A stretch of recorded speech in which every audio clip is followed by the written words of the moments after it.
Oh, today my husband waited at the gas station for 6 hours. 6, and he didn't get any gas. First, everyone waited for the tanker, then the tanker arrived, unloaded the fuel, and left. Everyone was happy. Now we'll get to fill up.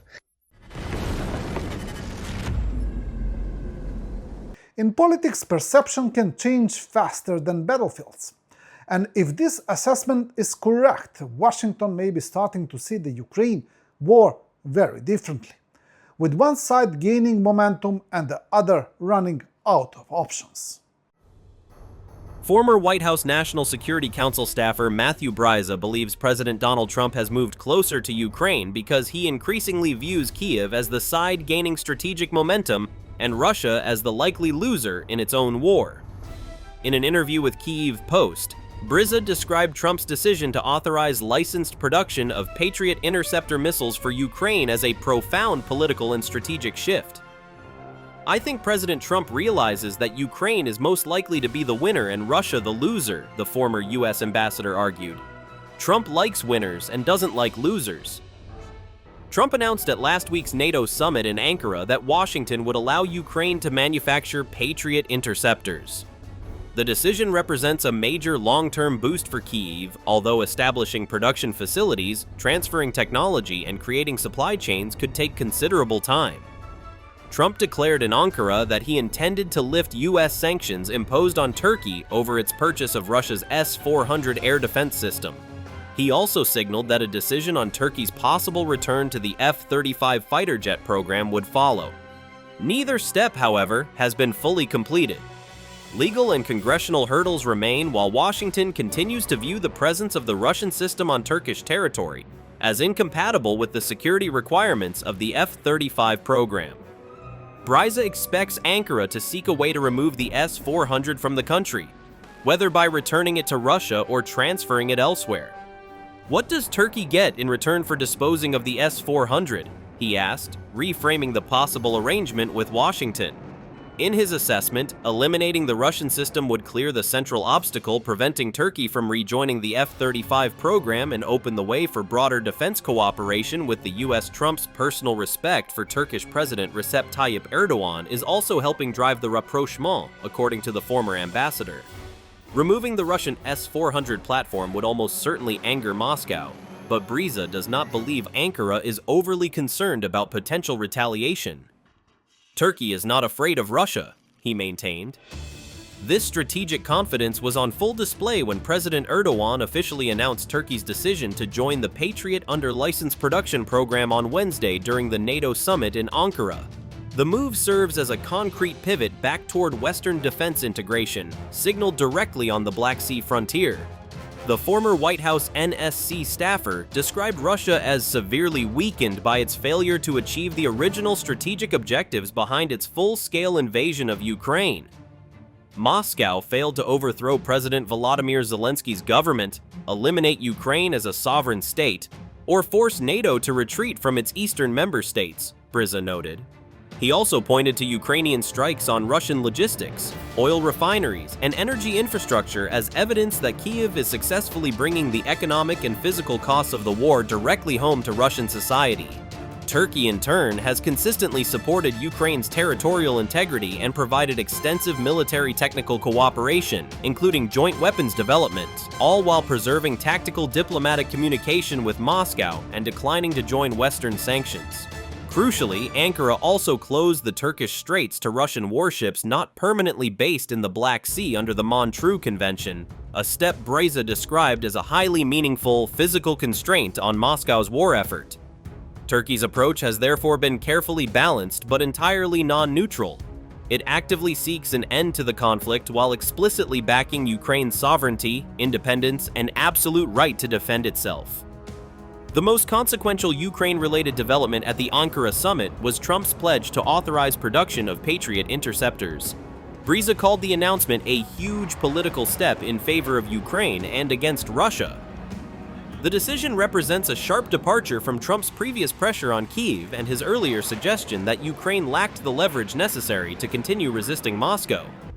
Ukraine's refusal to yield, combined with Russia's failure to make decisive battlefield gains, has altered Washington's calculations, according to the former ambassador. But the political breakthrough should not be confused with an immediate supply of missiles.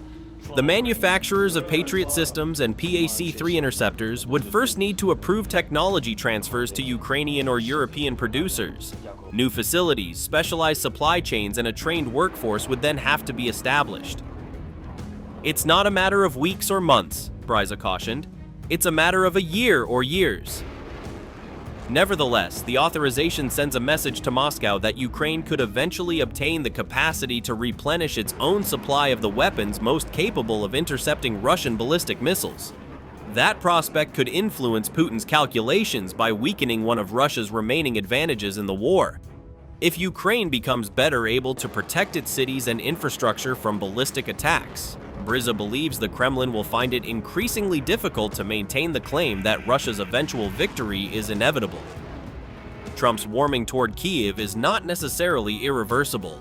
Bryza believes the shift will endure as long as Ukraine continues stopping Russian forces, developing advanced defense technology, and demonstrating that it can deny Moscow its maximalist objectives. He defined Ukrainian victory not necessarily as the immediate liberation of every occupied territory, but as preventing Russia from destroying Ukraine as an independent state. Ukraine's internationally recognized strength in drone development and defense innovation could also appeal to Trump's preference for technologically advanced and militarily successful partners. But a reversal on the battlefield could again lead the US president to pressure Ukraine rather than Russia, the former envoy warned. Ukraine has stopped Russia's progress on the battlefield, Bryza concluded. In my estimation, it is now winning. If there is no gasoline or diesel fuel, the harvest won't be gathered and there will be no hay or grain.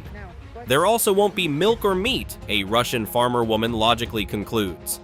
I really don't want to touch on this topic. It's already pouring out of every single icon right now. But here we are.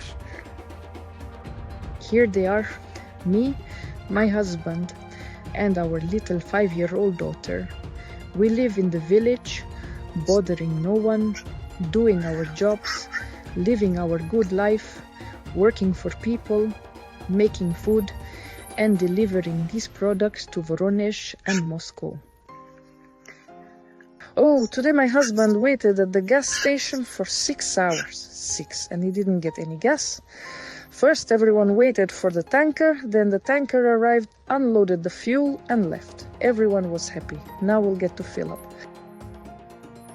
For 6 hours, not a single car was refueled. Technical issues. Nobody knows what that means.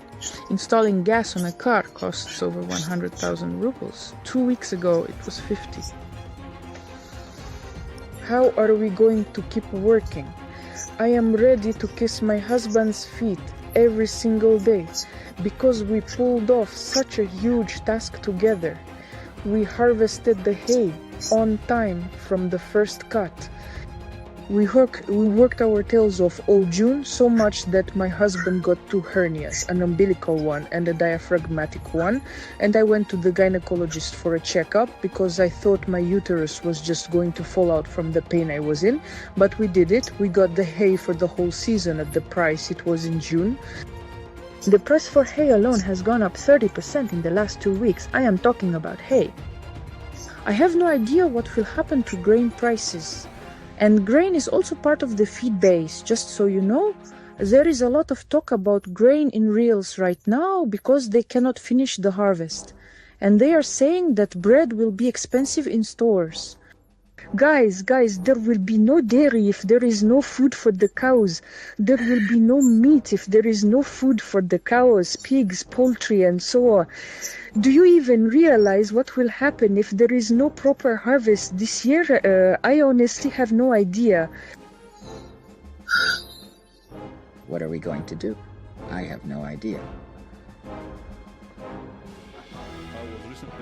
A Russian priest says that young people feel that everything in Russia is very bad, that it's completely over. There are even revolutionary moods. He says it's all because they watch too much TikTok. I was recently talking to some young people who are active on TikTok. I should say right away that I do not use TikTok myself. And they said that, well, I really feel like they are giving off, as they say, vibes, a mood that, well, that everything in Russia is just very, very bad, that it is just, well, the end what is happening with the government, really, you know, revolutionary notes that we must do something. And I ask, where is the wind blowing from? What happened, guys? Just literally in the last 2 months. They say all of TikTok is filled, yes, with posts and from our own users too, about how everything is bad. And this is a very important point, that you don't even need a push from any Western political strategists when you can do it all with your own hands. It really creates the feeling for our most ordinary young users on TikTok that that's it, the country is finished. I asked those guys, no, was there any information on TikTok about our students winning the International Physics Olympiad?